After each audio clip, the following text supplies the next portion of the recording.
আমি মশলাগুলো মেখে ঝুঁকে গরুর মাংসটা বসিয়ে দিয়েছি। আর এই তো আমার শিং মাছ রান্নাটা প্রায় কমপ্লিট। এখন আমি আমার মেয়েকে এই রান্নার ফাঁকে একটু খাইয়ে নিব, খাওয়া দাওয়া করিয়ে তারপরে হচ্ছে আবার বাকি রান্নাটুকু কমপ্লিট করব। তো আমি ভাবলাম শুধু গরুর মাংস দিয়ে কিভাবে খাবো, একটু ডাল রান্না করি। আর ডালটা হচ্ছে আমার ফেভারিট একটা খাবার। অনেক রান্না বান্না থাকলেও ডালটা আমার রান্না করতে হয়, কারণ ডাল না হলে আমার মনে হয় যেন খাবারটা একটু অসম্পূর্ণ রয়ে গিয়েছে। অনেকেই আছে ডাল পছন্দ করে না, কিন্তু ডালটা আমার খাবার লিস্টে অনেক ফেভারিট। তো গরুর মাংসটা আজকে আমি একটু ঝোল ঝোল রান্না করব।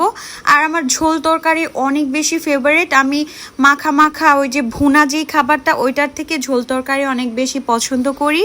তো আজকের জন্য এতটুকুই। সবাই ভালো থাকবেন, সুস্থ থাকবেন, আমাকে অনেক বেশি সাপোর্ট করবেন। আল্লাহ হাফিজ।